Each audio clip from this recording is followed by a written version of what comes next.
कश्मीर की खूबसूरत घाटी में एक राजा राज करता था। राजा का महल झेलम नदी के किनारे था। एक दिन राजा की रानी महल के झरोखे से बाहर देख रही थी। उसने एक मछली बेचने वाली को देखा जो मछलियों से भरी टोकरी लेकर शहर में बेचने जा रही थी। रानी ने मछली वाले को ऊपर बुलाया। मछली वाली ने अपनी टोकरी नीचे रखी। टोकरी में ऊपर ही एक बहुत बड़ी मछली थी। यह मछली नर है या मादा? अगर मादा होगी तो मैं ले लूँगी, रानी बोली। रानी का इतना कहना था कि मछली ज़ोर से हंसी और टोकरी में नीचे चली गई। रानी और मछली वाली दोनों मछली के हंसने से डर गई। मछली वाली ने जल्दी से टोकरी उठाई और वहाँ से चल दी। रानी सोच में पड़ गई। मछली को हंसते हुए तो न कभी देखा न सुना, जरूर यह कोई विशेष मछली होगी। जब तक मछली के हंसने के रहस्य का पता नहीं लगा लूँगी, चैन से नहीं बैठूंगी। शाम को जब राजा महल में आए तो रानी ने मछली की हंसी के विषय में बताया। मछली आपकी बात सुनकर हंसने लगी। यह तो बड़े अचरज की बात है, राजा बोले। मैं कुछ नहीं जानती, आपको मछली क्यों हंसी इसका पता लगाना पड़ेगा, रानी ने जिद की। दूसरे दिन राजा का दरबार लगा था। राजा ने सारी बात बताई और बोले, क्या कोई बता सकता है कि मछली क्यों हंसी? जब कोई कुछ नहीं बोला तो राजा ने अपने मंत्री से कहा कि 6 माह के अंदर वो मछली के हंसने का कारण पता लगाकर बताएं, वरना उनका सिर धड़ से अलग कर दिया जाएगा। मंत्री उसी दिन से मछली के हंसने का कारण पता लगाने में लग गए। बड़े बड़े पंडितों, ज्ञानियों, जादूगरों, साधु सन्यासियों सबसे पूछा, कोई कुछ नहीं बता सका। दूर दूर तक यात्राएं की पर कुछ पता नहीं चला। समय निकलता जा रहा था। 5 महीने निकल गए और मंत्री कुछ पता नहीं लगा सके।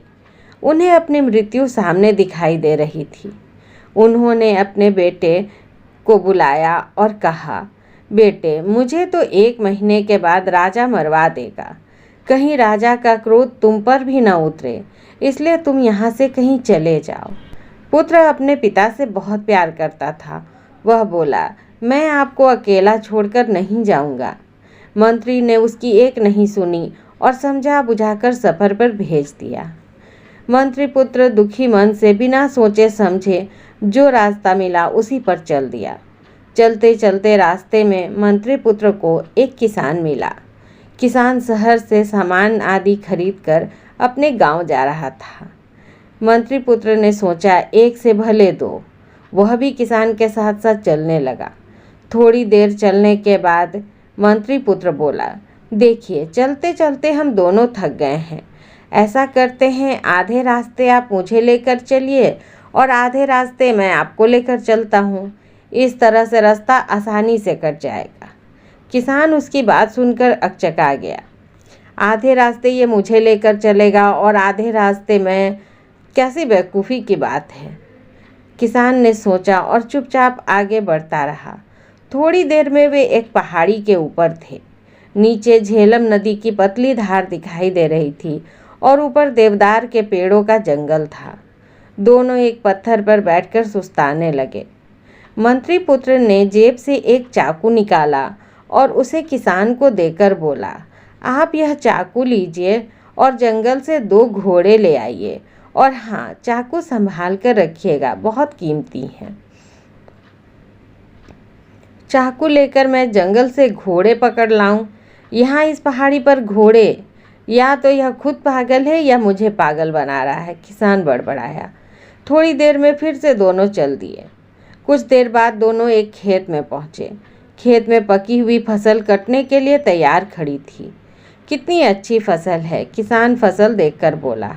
हाँ, वह तो है, पर पता नहीं फसल खा ली गई है या बची है, मंत्री पुत्र ने जवाब दिया। खा ली गई है? क्या मतलब है तुम्हारा? देख रहे हो फसल अभी कटी नहीं है और तुम कह रहे हो खा ली गई है, किसान गुस्से से बोला। मैंने तो यूं ही कह दिया, मंत्री पुत्र बोला, और वे फिर अपने सफ़र पर चल दिए। अब वे एक फूलों से भरी घाटी में पहुँचे। घाटी के एक ओर एक छोटी सी नदी बह रही थी। नदी के पार पहाड़ी थी जिस पर एक गांव दिखाई दे रहा था। किसान ने अपने जूते उतारे, पैजामा ऊपर खोसा और नदी पार करने लगा। नदी अधिक गहरी नहीं थी, पर बहुत तेज धार थी और तलहटी में ढेर सारे छोटे बड़े पत्थर थे। नदी पार करके किसान मुड़ा तो उसने देखा कि मंत्री पुत्र जूते पहने हुए ही नदी पार कर रहा था। सचमुच में यह पागल है, किसान ने सोचा। नदी पार करके दोनों पहाड़ी पर चढ़ने लगे। गांव के पास पहुंचकर किसान बोला, मेरे घर चलो, कुछ खा पीकर और आराम करके आगे के सफ़र पर निकल जाना। मुझे बड़ी खुशी होगी आपके घर चलकर, लेकिन क्या आपके घर की छत इतनी मजबूत है कि आप मुझे अपने घर ले जा सकें? मंत्री पुत्र ने जवाब दिया। अब किसान अपने गुस्से पर काबू नहीं रख सका और बोला, मैंने तो शराफत के नाते अपने घर चलने की दावत दी। नहीं आना है तो मत आओ, पर मेरा अपमान तो मत करो। इतना कहकर किसान अपने घर की तरफ चल दिया।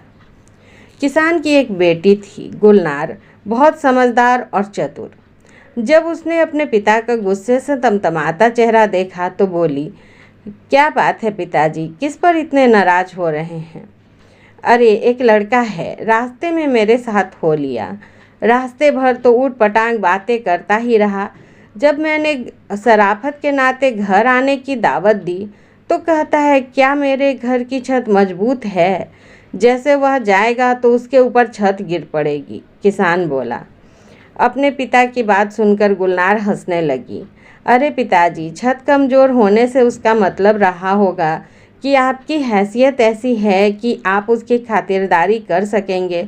ज़रूर वह किसी अमीर घराने का होगा।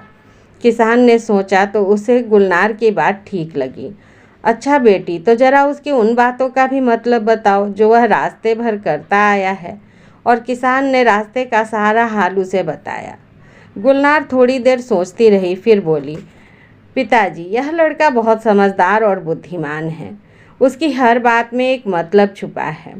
जब उसने कहा कि आधे रास्ते आप मुझे ले चले और आधे रास्ते वह, तो उसका मतलब था कि आधे रास्ते आप उसे कोई कहानी सुनाइए और आधे रास्ते वह सुनाएगा। इस तरह रास्ता आराम से कट जाएगा और किसी को थकान महसूस नहीं होगी। और घोड़े? किसान बोला। घोड़ों से उसका मतलब असली घोड़ों से नहीं था। उसका मतलब था कि जंगल से लकड़ी की 2 मजबूत टहनियाँ काट ले आइए, जो छड़ी का काम देगी। चलते चलते थक जाने पर छड़ी का सहारा किसी घोड़े से कम नहीं होता। और फसल खाली गई है से उसका मतलब था कि कहीं किसान ने साहूकार से कर्ज तो नहीं लिया है। अगर लिया होगा तो फसल सारी साहूकार उठा ले जाएगा, किसान को तो कुछ नहीं मिलेगा। चलो, तुम्हारी सब बातें ठीक है, पर जूते पहनकर नदी पार करना तो पागलपन ही कहा जाएगा। किसान बोला। पिताजी, मैं कई बार सोचती हूँ कि लोग जूते उतारकर नदी में क्यों जाते हैं। ऐसा करने से कोई नुकीला पत्थर उनके पैर में चुभ सकता है और वे गिर भी सकते हैं। जूते पहने रहने पर पैरों का बचाव तो होगा। अरे यह लड़का तो सचमुच में बहुत अक्लमंद है, मैं अभी उसे लेकर आता हूँ, कहकर किसान घर से निकल गया। इधर गुलनार ने सोचा, क्यों न वह भी लड़के की परीक्षा ले। उसने एक थाली में 12 रोटियां रखी, एक कटोरा खीर का भर कर रखा और दूध से लबालब भरा हुआ एक जग रखा। थाली नौकर को देकर बोली, यह थाली मंत्री पुत्र को देना और कहना कि साल में 12 महीने होते हैं, पूरे चांद की रात है और सागर में पानी लबालब भरा है। नौकर लालची था। उसने सोचा, अगर मैं थोड़ा खाना खा भी लूं तो लड़के को क्या पता चलेगा। उसने एक रोटी खीर के साथ खा ली, फिर जग में से थोड़ा दूध पी लिया।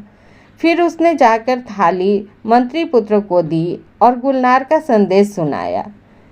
मंत्री पुत्र ने थाली रख ली और नौकर से कहा, आप अपनी मालकिन को शुक्रिया कहिएगा और कहिएगा कि साल में 11 महीने होते हैं, आधे चांद की रात है और सागर में पानी लबालब नहीं है। नौकर ने आकर गुलनार को मंत्री पुत्र का संदेश सुना दिया। गुलनार समझ गई कि नौकर ने थाली में खाना खाया है। नौकर ने मान लिया कि उसने चोरी की है। यह बात तुम्हें कैसे मालूम पड़ी कि नौकर ने थाली में से खाने की चोरी की है? किसान ने पूछा। पिताजी, मैंने 12 रोटियां रखी थी, मतलब साल में 12 महीने। कटोरा भरकर खीर था, यानी पूरे चांद की रात, और सागर में लबालब पानी, मतलब जग दूध से भरा है। मंत्री पुत्र ने कहलवाया, साल में 11 महीने हैं, मतलब 11 रोटियां, आधे चांद की रात, मतलब कटोरा आधा खाली, और सागर में पानी कम, अर्थात जग में दूध कम। वाह, तुम दोनों का जवाब नहीं, किसान बोला। शाम को मंत्री पुत्र आया। खाना खत्म होने के बाद गुलनार ने सबको कहवा दिया। कहवा पीते पीते मंत्री पुत्र ने अपने पिता और मछली की हंसी के बारे में बताया और बोला, अगर जल्दी ही मछली की हंसी का रहस्य नहीं सुलझा तो मेरे पिताजी की जान चली जाएगी। क्या आप कुछ मदद कर सकती हैं? गुलनार चुप होकर थोड़ी देर सोचती रही। कुछ देर में उसके होठों पर मुस्कान आ गई। चलिए, मैं भी आपके साथ चलती हूँ। मछली के हंसने का रहस्य मैं राजा को ही बताऊंगी, वह बोली। मंत्री पुत्र गुलनार के साथ उसी वक्त अपने नगर की तरफ चल दिया। उसके पिता चिंता के मारे खाट से लग गए थे। पुत्र को देखकर बोले, तुम क्यों आ गए? मैंने तुम्हें आने से मना किया था। पिताजी, आपकी चिंता खत्म हुई। गुलनार मछली की हंसी का रहस्य समझ गई है। आप हमारे साथ फौरन राजा के पास चलिए। क्यों मंत्री जी, मछली क्यों हंसी, कुछ पता चला? राजा ने पूछा। हाँ महाराज, इसका उत्तर यह लड़की देगी, मंत्री बोला। महाराज, आपके महल में एक पुरुष स्त्री के वेश में रहता है। यह बात उस मछली को पता थी, इसलिए वह हंसी थी, गुलनार ने बताया। हमारे महल में पुरुष? असंभव, राजा बोला। महाराज, अभी इसका फैसला हो जाता है, गुलनार ने जवाब दिया। अब उसने एक बड़ा सा गड्ढा खुदवाया। फिर महल की सारी दासियों को उस गड्ढे को कूद कर पार करने के लिए कहा। कोई भी दासी उस गड्ढे को पार नहीं कर सकी, सिवाय उस दासी के जो असल में एक पुरुष था। वह एक चोर था और राजा के महल में चोरी करने के इरादे से रह रहा था। राजा ने उसे कारागार में डलवा दिया। राजा ने गुलनार को बहुत सारी धन दौलत इनाम में दी और उसकी बुद्धिमानी की सराहना की। थोड़े दिनों में मंत्री पुत्र और गुलनार का विवाह हो गया।